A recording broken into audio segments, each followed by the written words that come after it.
Hi, I'm Mark Jacobs, and this is another Soul Talk with Mark. I am actually inside of this, my new favorite tree, which is in Discovery Park. She has four trunks, and you can climb inside of her. And I am so up quite a ways, about 10 feet, and I decided that this was a good place to be. I feel so good up here, so full of energy. It's full of love for her. I've come back to her like 4 or 5 times now. When she invited me up, I was like, oh, I don't know if I can get up there. But she showed me the way. Before we get started, I want to let you know that I am doing a one-time class on February 11th at 6:30 p.m. Pacific time.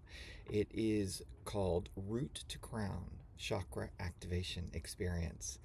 And also, at the end of February, the date hasn't been set yet, but I am going to do my first group live channeling. So I hope you can join me for both of those experiences. I'm excited about them. Uh, in addition to those offerings and to my channeling, I am a coach and a mentor, and I provide those services for you if you're facing a threshold, a crossroads. Maybe you're ready to take a leap. Maybe you're at midlife reinvention, like I was not so long ago. Maybe you're facing retirement or some other major life change, a move. Um, Also, maybe you're looking to go deeper creatively, spiritually. You're seeking liberation in that area. It seems many are now wanting to express their most authentic self, which is common and right on time. You also may be looking to see how you can expand your professional life. You might want to move into working for a soul led business or creating a soul led business, whatever that means for you. I'll put links to all of that, including my Root to Crown chakra experience and my live channeling session, all in the show notes below. So, as I am here amongst this old, sturdy structure that has been here for a long time, I feel nurtured and cared for by her. I appreciate her allowing me to be in her space. She invited me in, and so I took advantage of it. Um, but in my recent Substack posts, I have talked about or written about the dissolution of the old charge. And I put several examples of that in my first post of the year, I believe, um, regarding Venezuela. There was a lot of seismic activity. The Japanese government had dissolved. Um, there's turmoil in other places of the world as well as in our own hemisphere, as well as in our own country. Canada has taken charge of their sovereign territory of the Arctic. They've basically given a cue to um, the NATO alliance as well as to the United States. So they have enforced or um, put forth their sovereignty. We appreciate that. Since then, we've seen murder in Minneapolis. We've seen shootings of citizens in Portland, Oregon. We see an escalation of violence all over the country. We see protests. So there's a lot of change happening. There's a lot of dissolution. And that dissolution that is occurring, that dissolving of the old structures, the old paradigms, old ideas, is loud, it's gross, it's noisy, it's disturbing, it's it can be frightening. It's going to go on a while, and I would invite you to pay attention, but maybe not pay as close attention to what the news wants you to know about that, which is fear, worry, and concern. What the media wants to portray, which is somewhat normalizing, but the fantastical situation that is occurring right now under our own noses, but also situations around the world. And maybe move into a place of witnessing,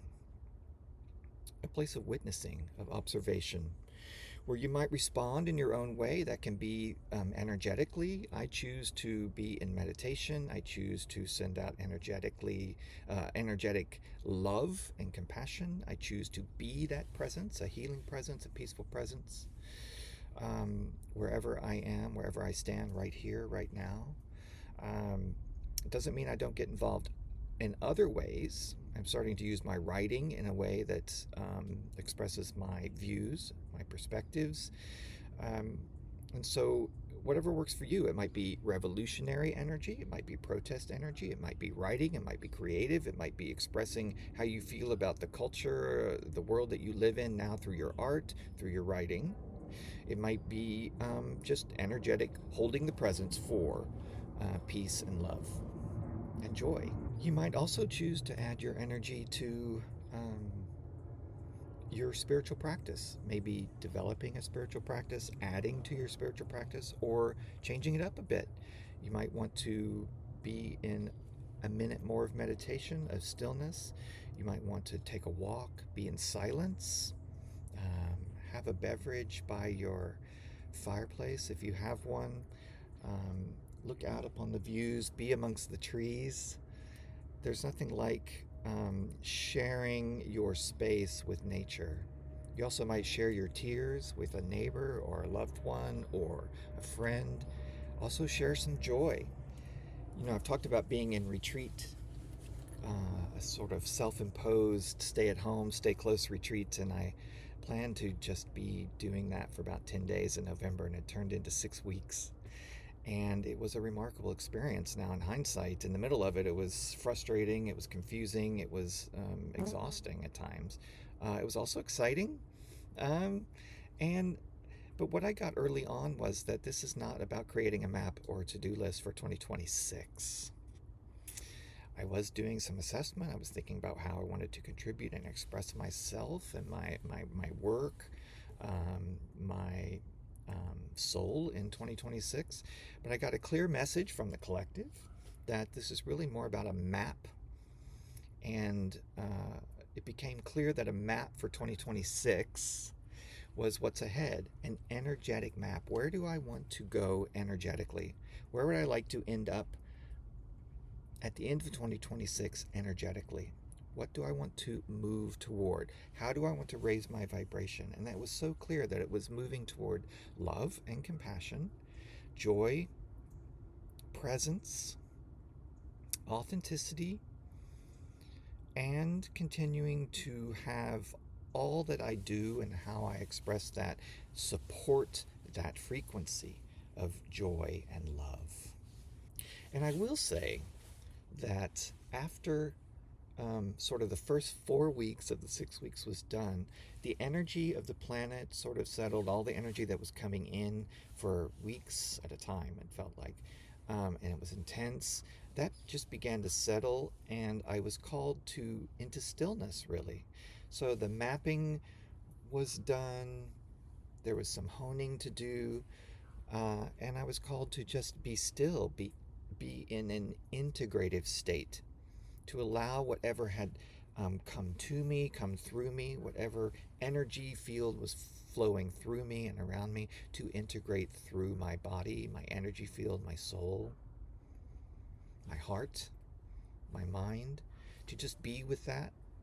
There's nothing to do, there's no to do list to make. Um, and it was just about understanding, oh, this is this shift, this great awakening that I've talked about and so many talk about, has begun. And so sitting in that stillness, that quiet, allowing the integration to take its course, to find its own way, um, a bit of nudging, a bit of stirring, a bit of swelling of energy would happen. It'd sort of, you know, kind of swell like waves in an ocean. Then the waves would get a little bit taller and then would flatten out a little bit and would get a little bit taller. And I didn't do anything about it. I just let it swell. And now that, you know, the new year has arrived and there are things I want to be doing and accomplishing, those those support my energetic field, the field I want to create, the field I want to be in. Now that will evolve and expand. I hope it does. But there is a new realm, a new frequency that I've entered into, and I want that to be reflected in who I am, what I do, wherever I am, in what I offer, how I work with you, what I say to you, what I put out there. And it ties in quite nicely with the collective's January 2026 transmission, which was called or is called the Coalescence. And that's all about pulling in all of who you are, coalescing all of your energy, your modalities, your gifts, your talents, pulling it all in so it is a sturdy field. It is cohesive. It is allowing you to be in touch with the whole of your being, the whole of your being. You can pull the fractals of energy from wherever you left them last. You can pull in the smudges. You can pull in all of your energy field so that you are whole and complete. You are anyway, but sometimes we leave some energy out there depending on who we've dealt with or where we've been or whatever thoughts we've had. We pull it all in, we coalesce, we make it cohesive. And so this can take time, but it's an intention that allows us to stand in our own power, to claim our power. We can reclaim our power at any time. And so after this shift has begun, there's a period of integration. We can reclaim our energy.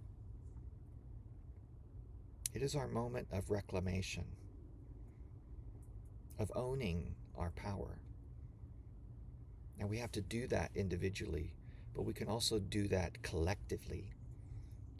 And if we do that collectively, we find other collectives that are standing in their own power or coalescing their power, and we begin to spread a consciousness of oneness, of interconnectedness, of love, of compassion across the entire globe.